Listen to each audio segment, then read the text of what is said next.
de gitane.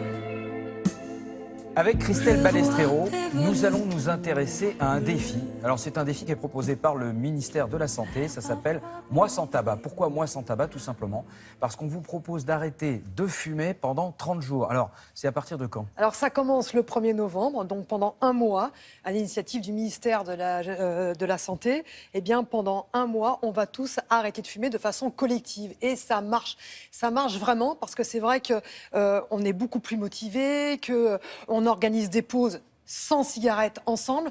Et d'ailleurs, c'est une initiative qui vient de Grande-Bretagne. Depuis 2012, il y a le mois sans tabac en Grande-Bretagne et ça fait 200 000 personnes qui, chaque année, essayent d'arrêter de fumer.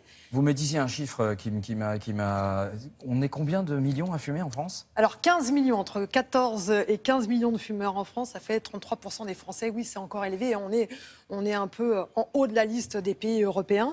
Donc c'est pour ça qu'il faut s'y mettre. Est-ce que si jamais je pars, moi, faire un petit footing, voilà, ça va diminuer un peu les effets de la cigarette? Non, alors pas du tout. Justement, hein, l'idée de cette chronique, c'est de dire on va tordre le cou à une idée reçue. Si vous faites du sport, vous n'allez pas limiter les effets du tabac. Vous êtes très nombreux, vous fumeurs, à imaginer que lorsque vous allez faire un petit footing, en particulier un sport d'endurance, vous allez vous décrasser, vous allez éliminer les toxiques et vous allez vous porter mieux. Eh bien, pas du tout, aucun rapport.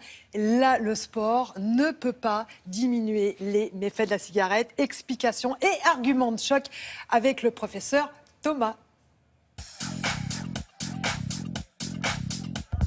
Le sportif pense souvent que faire du sport, ça élimine les effets du tabac. C'est vraiment une idée totalement fausse. Parce que même quand on fume peu, on a du monoxyde de carbone dans son sang et ça empêche le transport d'oxygène. Donc le sport est inconfortable, contre-performant. Donc ça, c'est la première chose. D'autre part, les effets du tabac concernant autant les maladies cardiovasculaires que le cancer, ça fonctionne même quand on fume peu, et y compris chez le sportif. Donc il n'y a pas de petit tabagisme, y compris chez le sportif. Donc penser, parce qu'on fait du sport, qu'on élimine les effets du tabac, c'est totalement faux. Il est classique de dire que la cigarette après le sport est certainement encore plus toxique. Alors, c'est vrai qu'elle est plus toxique, parce qu'il y a des mécanismes vasculaires à ce moment-là qui font qu'elle peut être effectivement à la source d'un accident cardiaque en particulier. Mais ce n'est pas la seule cigarette toxique, hein, elles sont toutes toxiques. Une autre idée reçue qui est que quand on fait un sport d'endurance, par exemple on va courir 1 heure et on pense qu'on va avoir nettoyé ses poumons et qu'ils vont être tout beaux, tout propres, tout neufs. Ça c'est totalement faux également parce que c'est pas comme ça que ça fonctionne. La bronchite chronique et puis l'insuffisance respiratoire qui va en découler, c'est quelque chose qui se passe sur le temps et c'est pas en allant faire du sport que vous allez l'éviter. Et le cancer du poumon non plus.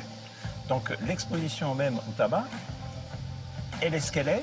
Mais c'est pas en faisant du sport que vous allez éliminer ce risque et que vous allez faire sortir toutes ces toxiques qui vont amener à ces maladies.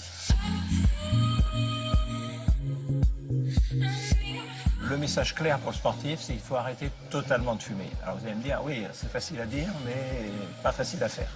Avec la motivation, bien sûr. Cette motivation, en tant que sportif, généralement, ils l'ont. Hein, ce sont des gens qui font des projets, qui ont des projets de performance sportive, donc ils peuvent avoir un projet d'arrêter de fumer qui va contribuer à leur performance, qui va contribuer à leur confort. Et donc cette motivation très forte qu'a le sportif pour arrêter de fumer, il faut qu'il la mette en œuvre. Le tabac, c'est une addiction, c'est une dépendance. Donc cette addiction, on n'en sort pas forcément tout seul, même avec beaucoup de motivation et de volonté. Donc il ne faut pas hésiter à se faire aider. Il y a des gens qui sont là pour ça. Il y a des médecins traitants, il y a des tabacologues, il y a des gens qui sont là pour vous aider à arrêter de fumer.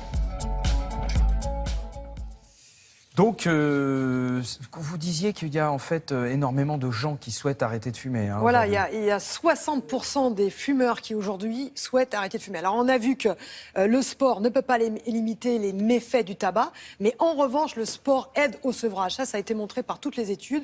D'abord parce qu'on se sent mieux, on prend confiance en soi, on arrive à limiter le stress et puis aussi il y a moins d'impact sur la prise de poids. C'est-à-dire qu'on arrive avec le sport à limiter les envies de manger. Parce qu'en fait, on se rattrape, c'est-à-dire qu'on arrête de fumer, donc on se rattrape un petit peu, on compense. Non, et puis c'est vrai que quand Quand on fume, on a un peu moins faim et que la cigarette consomme quelques calories. Donc on peut prendre du poids au sevrage et l'activité physique permet de limiter cette prise de poids. Mais rassurez-vous, les tabacologues aujourd'hui savent vraiment gérer la prise de poids liée au sevrage. Et rappelons que donc ça commence mardi. Il faut s'y mettre. Pourquoi aussi? Parce que si vous arrêtez ne serait-ce qu'un mois, eh bien vous multipliez par 5 vos chances d'arrêter de fumer définitivement.